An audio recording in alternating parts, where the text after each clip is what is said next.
Welcome back to the channel where I provide regular cricket content on interesting topics.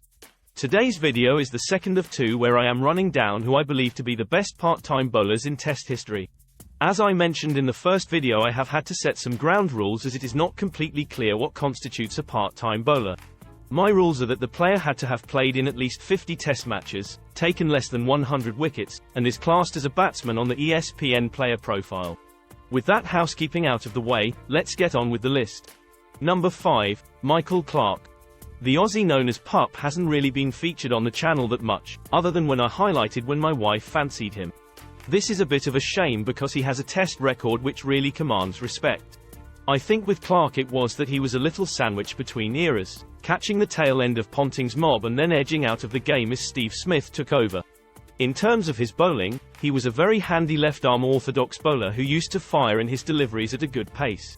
He is best known for producing a match-winning over against India at the SCG, when it looked like the Indians were going to hang on for a draw. Out of nowhere he took 3 wickets in one of the last overs of the innings and won the game for the Aussies.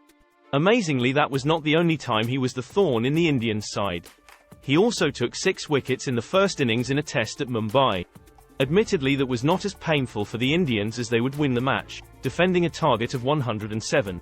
Overall, Pup's bowling record in Test cricket is very solid with 31 wickets taken at an average of 38, good enough for number 5 in my list. Number 4, Mark Butcher. Butcher is a player for me who is quite fortunate to have carved out a career in the broadcasting booth after hanging up the spikes. He was, after all, let's face it, a very average batsman for England who probably only played as many tests as he did due to the state of English cricket at the time. If it sounds like I am being harsh on Butcher, I am going to turn that all around now. I actually think that he was a vastly underrated and utilised bowler. He was described at the time as being medium fast, but coming in off a smooth run with a textbook action he was better than decent, and could put the ball through at low 80s. I remember the first time I watched him bowl and was shocked at quite how accomplished he looked. In his Test career, Butcher was under-bowled and only took 15 wickets, which you may think that should discount him from being on this list.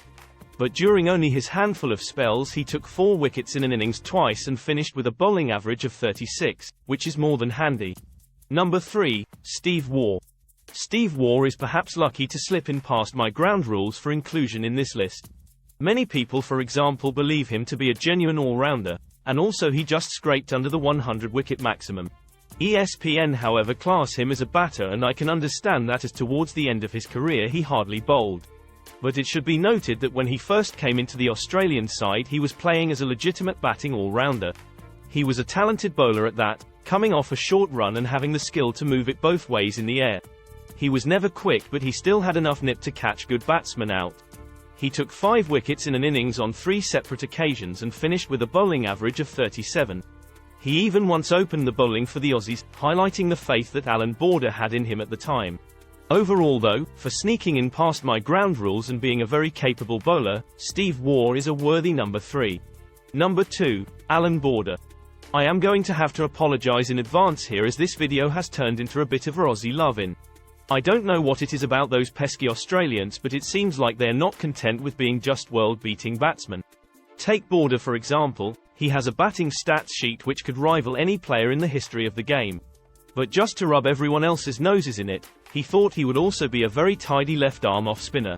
Like a number of the players in my top 10, I think that Border was under-bowled, possibly falling victim from the captain syndrome where they don't use themselves enough.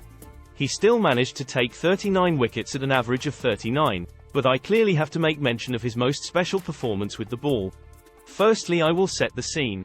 Australia were hosting the West Indies in 1990 and were already 3-0 down in the series against one of the best sides of all time. The Windies were carrying on with their dominance, reaching 144 for 1 when Border was thrown the ball. He then proceeded to dismiss Richie Richardson, Carl Hooper, Viv Richards, Gus Logie, Jeff Dujon, Roger Harper, and Malcolm Marshall to take the best figures for an Australian spinner against the West Indies since 1955, namely 7 wickets for 46 runs. He ended up with 11 wickets in the match, and that alone is probably worth him being at number 2 in this list. Number 1, Michael Bevan. Bloody Aussies. Bevan will probably be best known for his staggering ability to close out one-day games for the Australians. Although unrelated to this video, it is worth mentioning his amazing one-day batting record of over 9,000 runs at an average of 53. But that perhaps is for the topic of another video, because he is here for his unique bowling ability. I remember vividly when Bevan started bowling frequently, he came out of the blocks and started taking wickets with his fast Chinaman deliveries. There was a lot of crazy talk at the time about him negating the need for Waugh being in the Australian side. Although that was daft, he did put in some excellent performances, including taking 10 wickets in a test against the West Indies in 1997, setting up a huge victory.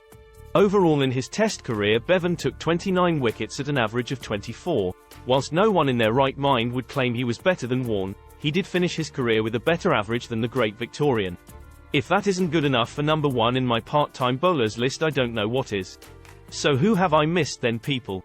This was very Aussie heavy, and I must have missed some excellent part-time bowlers from India and Pakistan, for example. One player who just missed out due to ESPN classing him as an all-rounder was Sanath Jayasuriya. He would have probably been top if it wasn't for that factor. Let me know in the comments who I have missed. As ever, thanks to you all for watching and participating.